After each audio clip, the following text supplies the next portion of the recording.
who had volunteered for my dad at age 17 and went on to be a 5-year Texas GOP state chair and recently became a senior advisor to my presidential campaign. While I was completing my ophthalmology residency at the Duke University School of Medicine, my wife Kelly and I founded and chaired a watchdog group called North Carolina Taxpayers Union, which kept track of state politicians' spending and pork. Each year we'd publish the ratings. We were 27-year-old newlyweds working long and crazy hours, me as a first-year resident in ophthalmology at Duke, and Kelly working in marketing communications for Nortel Networks in Research Triangle Park.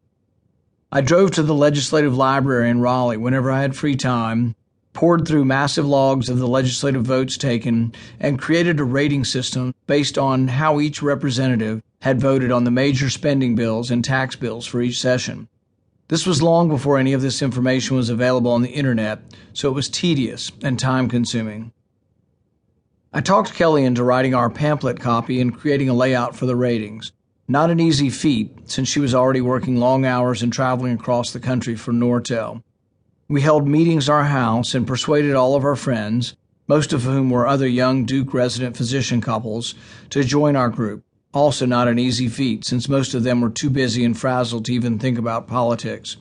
But we usually included beer, pizza, and Duke basketball on TV, which enticed plenty of new converts. Walter Jones was a state representative then and an advisor to the group. Walter would go on to win a seat in Congress and become one of my father's best friends in Congress. At the end of the state legislative sessions, Kelly and I would go up to the state capitol in Raleigh and hand out report cards to the state lawmakers. Last year, when I was campaigning for Tom Tillis, the newly minted senator from North Carolina, a man came up with an NCTU scorecard from 1992 and asked me to sign it. The Taxpayers Union was my first foray into politics on my own, and even I was surprised by its success and attention we were able to draw. We made contacts with concerned people from all over the state. One particularly active group was strongly opposed to the idea of a food tax. Within 6 months of forming NCTU, both the local nightly news and Raleigh and Durham papers had covered us. Across North Carolina, candidates used our ratings to run against big spending incumbents. In a photo from the Raleigh papers, we are standing on the Capitol steps with a rented podium and microphone. Kelly and her black Ray-Ban Wayfarers, we look like kids. We were.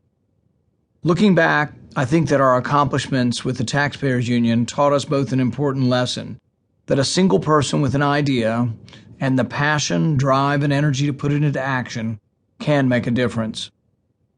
When I finished my ophthalmology training at Duke, Kelly and I moved to Bowling Green, Kentucky, about 30 miles from Russellville, where Kelly's parents live.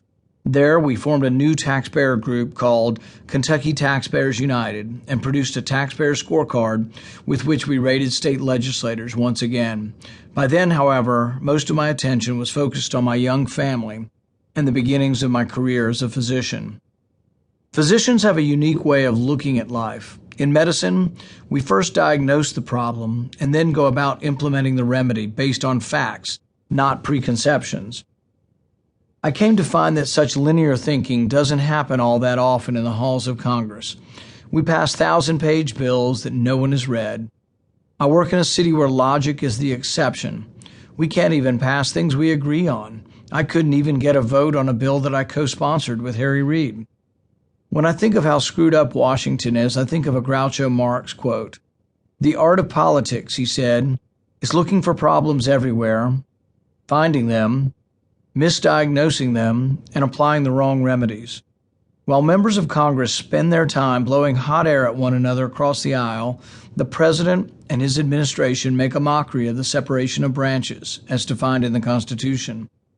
There is likely no greater problem we face than the executive branch usurping power that was assigned to the legislative branch. In some ways, Congress is to blame, as Congress leaves the power it's supposed to assume lying on the ground for the president to just vacuum up. Still, this president has gone further to collapse the separation of powers than any of his predecessors. If the executive branch can initiate war, if it can detain citizens without a trial, if it can amend legislation, if it can declare Congress to be in recess, then government, unrestrained by law, becomes nothing short of tyranny.